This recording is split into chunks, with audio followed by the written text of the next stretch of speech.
सियासत में जब कोई चिंगारी सुलगती है तो उसकी तपिश बहुत दूर तक जाती है और इस वक्त देश की राजनीति में एक ऐसा ही तूफान खड़ा हो गया है।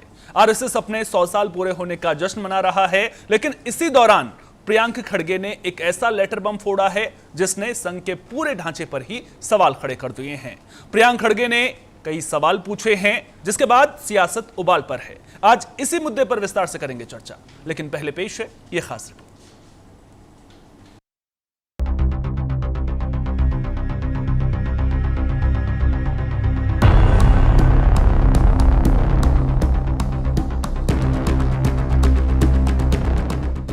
वक्त कभी ठहरता नहीं, इतिहास कभी कुछ भूलता नहीं और सियासत कभी किसी की सगी होती नहीं। शताब्दी का सफर और सवालों का बवंडर। जब आरएसएस अपने 100 साल पूरे होने का जश्न मना रहा है, तब विरोधियों ने ऐसी चिंगारी लगाई है जो पूरे सियासी गलियारे को सुलगा रही है। सवाल सीधे हैं, सवाल तीखे हैं और सबसे बड़ा सवाल ये कि आखिर 100 साल पूरे होने के बाद भी आरएसएस का रजिस्ट्रेशन कब होगा। कर्नाटक के गृह मंत्री और कांग्रेस अध्यक्ष मल्लिकार्जुन खड़गे के बेटे प्रियंक खड़गे ने एक ऐसा लेटर बम फोड़ा है जिसकी गूंज नागपुर से लेकर दिल्ली तक सुनाई दे रही है। ये सिर्फ एक चिट्ठी नहीं है, इस चिट्ठी में 8 ऐसे सवाल हैं जो सीधे आरएसएस के बुनियादी ढांचे पर लगते हैं।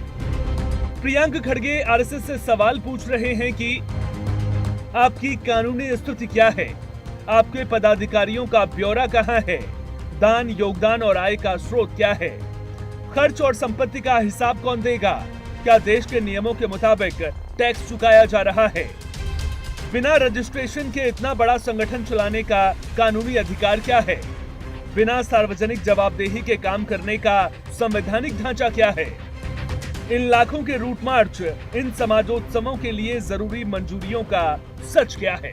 They have nothing to hide अल्वा। मोन्ने तिसूरನಲ್ಲಿ ಏನಂದ್ರು मोहन भागवत अरे हम क्या छुपा के कर रहे हैं क्या, हम संघ के नाम पर ही कर रहे हैं। मैं भी वही पूछ रहा हूँ, संघ के नाम पे कर रहे हैं तो भैया संघ क्या है, कौन है, आपका पैसा कहाँ से आता है, वही तो पूछ रहा हूँ मैं भी। वो भी वही बोल रहे हैं, हम भी वही बोल रहे हैं। जो पहले पूछ रहा था तो अभी ऑफिशियली पूछ रहा हूँ। प्रियंक खड़गे ने सवालों की बौछार की तो संघ प्रमुख डॉक्टर मोहन भागवत का दो टूक जवाब भी आया। मोहन भागवत ने कहा, ये सवाल राजनीति से प्रेरित हैं। पिछले 100 सालों में किसी सरकार ने ये मांग नहीं की क्योंकि संघ को रजिस्ट्रेशन की जरूरत ही नहीं है। अब भला प्रियंक खड़गे मोहन भागवत के इस जवाब से कहां संतुष्ट होने वाले थे।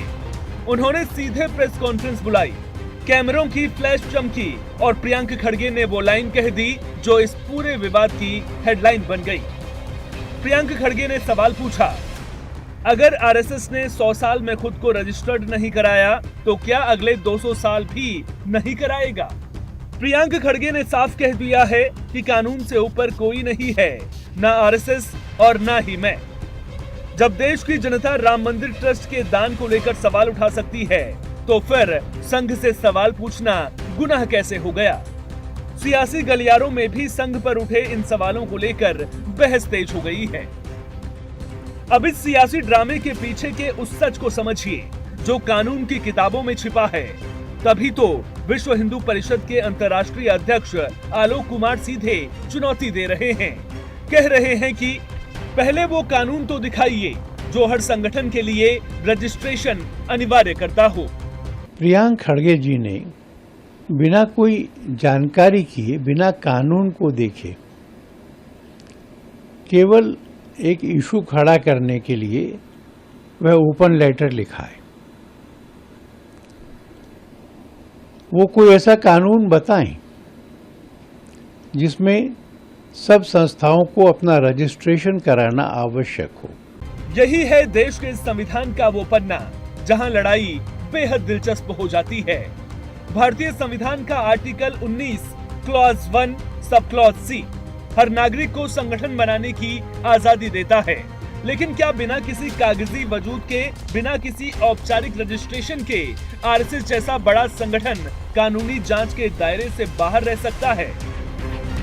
खड़गे का तर्क है कि जब टैक्स पेयर्स के पैसे से सुरक्षा ली जा सकती है तो जवाबदेही से मुंह क्यों मोड़ा जा रहा है?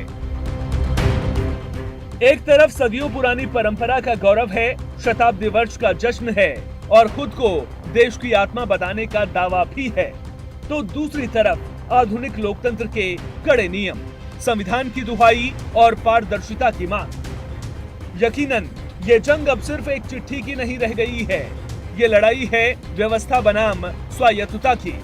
अब देखना ये है कि क्या शताब्दी वर्ष में संघ-ए-नाट सवालों के चक्रव्यूह को भेद पाएगा या फिर ये सियासी चिंगारी एक नया राजनीतिक तूफान खड़ा कर देगी। Special report TNP news.